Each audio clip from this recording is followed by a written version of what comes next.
dear students. Welcome to the virtual class.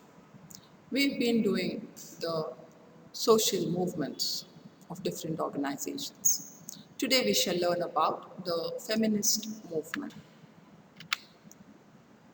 Women in India have played a prominent role in the Indian society. Women have enjoyed distinct positions in the Indian families. In the struggle for Indian independence from British Raj, contributions of women is glorious. Rani Lakshmibai is known for her strength and bravery. Many women have left their families and sacrificed their family members to get independence. Sarojini Naidu, a freedom fighter. Kittur Rani Chennamma, who lost her husband at a very early age, had the responsibility of her kingdom. She was well known for her courage. Bikaji Kama, or very well known as Madam Kama, worked for women's equality. She helped the orphan girls to lead a good and prosperous life. We have Annie Besant, who is not an Indian, but fought for India's independence. She established the Hindu college in Varanasi. Then we have Kasturba Gandhi, a political activist, Savitri Bai Phule, the first teacher. Begum Hazrat Mahal was from Awadh. She fought against the Britishers for her kingdom. She raised her voice against destruction of both mosques and the temples. Women were considered as equal partners of life, but less than 1% of women enjoyed facilities in the field of education, freedom, equality, property rights, and social status. The remaining is deprived. Only we can have a handful of women who have enjoyed these facilities, like we named them earlier. They enjoyed education, freedom, equality, property rights, and social status. But a majority share has not been given to the women. Women's activities are restricted to homemaking and the allied work, which is unproductive. Women is restricted to the four walls of the house. She is considered for bearing and rearing children only. There are many social evils in society which the women are facing. They are inequality, atrocities, mental agony, trauma, physical harassment, exploitation, child marriage, polyandry, and sati system. Polyandry meaning when a woman has more than one husband, that is polygamy also. Sati system, when the husband dies, he is put on the fire. The wife also joins him or jumps into the fire of her husband. That is sati system, which was very bad. Raja Ram Mohan Roy tried to eradicate the above social evils. Later on, this movement was led by Ishwar Chandra Vidyasagar of Bengal. The result was the framing of the widow remarriage law. Raja Ram Mohan Roy, more famously known for the removal of sati system. Sati system was a very bad evil which the women were facing during those days. He wanted that system to end, and he was the one who fought for the removal of sati system. Later on, Ishwar Chandra Vidyasagar of Bengal continued with this movement to completely remove all the other social evils. And to an extent, their changes has been brought in. The widow remarriage law was brought in the year. One of them is Kudumal Rangarao. Chandavarkar of Karnataka, Veerashalingam Pantulu of Andhra Pradesh, Jyotirba Phule and Savitriba Phule, R.G. Bhandarkar, D.K. Karve of Maharashtra. In fact, in 1899, D.K. Karve married a widow and established Hindu Widows' Home in Pune. D.K. Karve is a social reformer. He is the one who started the Hindu Widows' Home in Pune, mainly to support the women. If they do not remarry, they will be given training to support themselves economically in this Hindu Widows' Home. This institution is mainly a shelter and a school for the widows in a remote village in Hingane. It is the outskirts of Pune.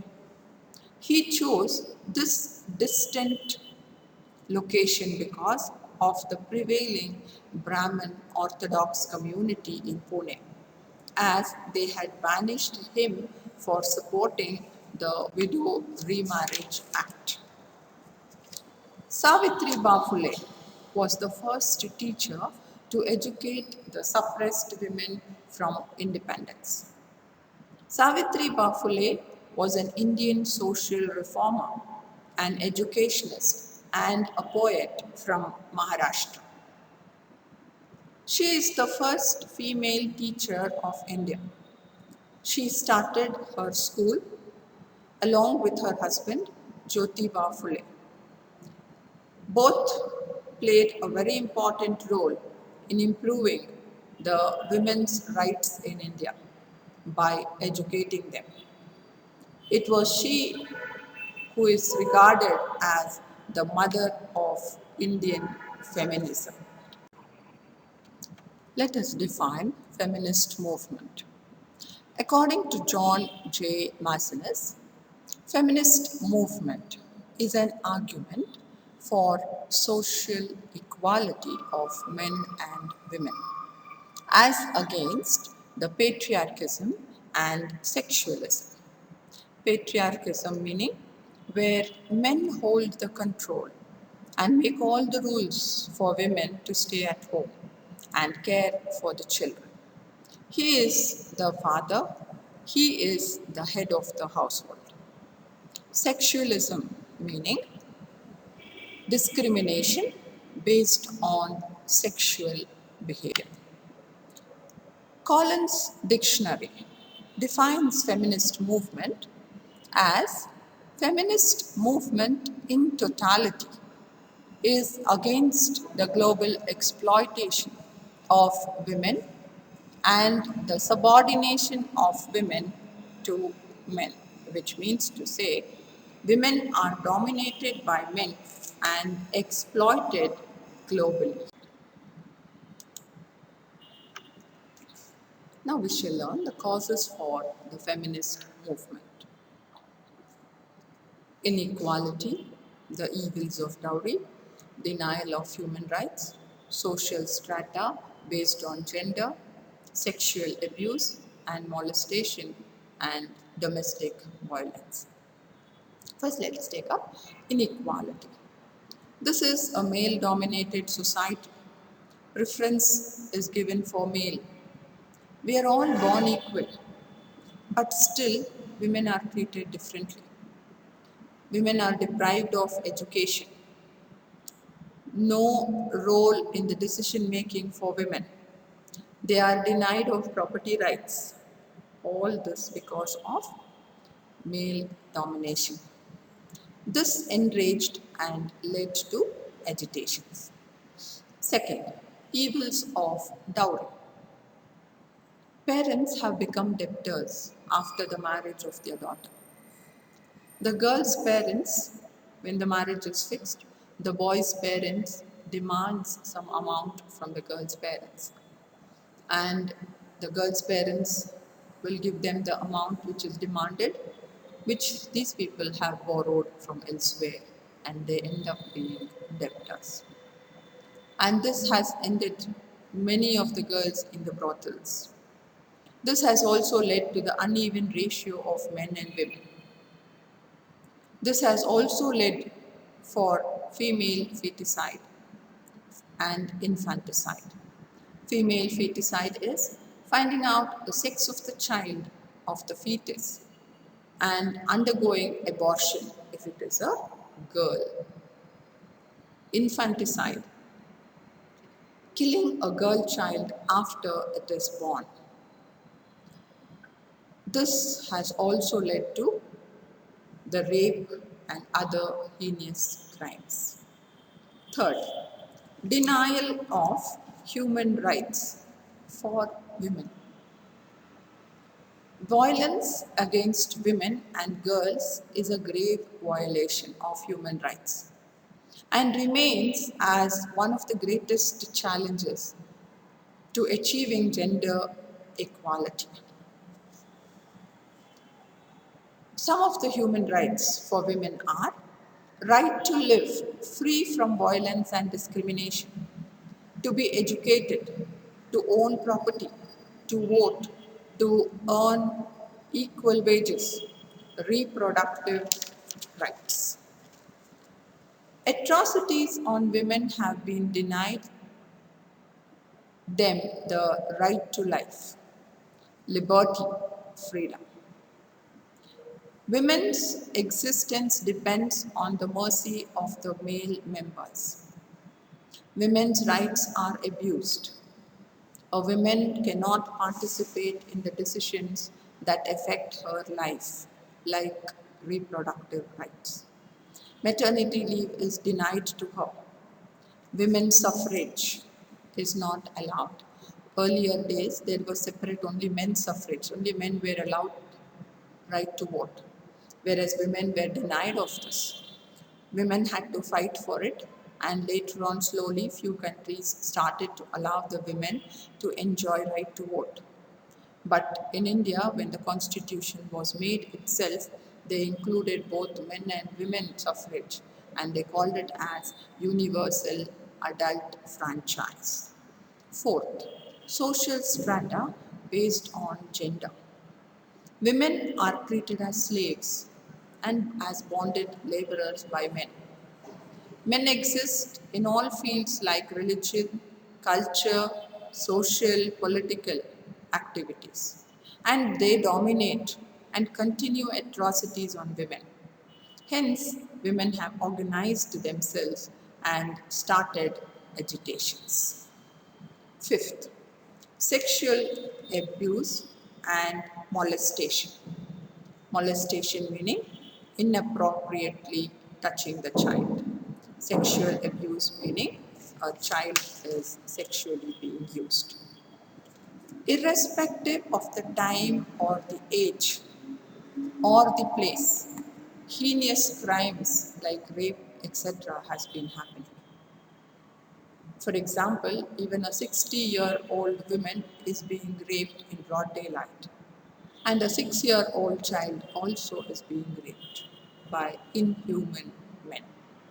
To decide about children, whether to get aborted, again the decision is taken by the husband or the politicians through their governmental policies. Women are coming together, uniting together, and are fighting for justice. Sixth, the last point or the last cause for feminist movement is domestic violence. Rearing and caring for children is considered as a woman's responsibility, and all the domestic work is also only her responsibility. This leads to women becoming victims of domestic violence because irresponsible, illiterate, drunkard husbands. The harassment may be of different types. It may be physical harassment, mental harassment, or sexual harassment. But all this ends up with the girl taking away her life. There is so much of violence happening in different families. Beating of the wives, burning parts of the women's body, throwing acid, female infanticide, sexual harassment, using of bad language, forced prostitution, honor killing are some of the problems. Now we need to avoid such violence, and for this, all the women are coming together to stop this domestic violence.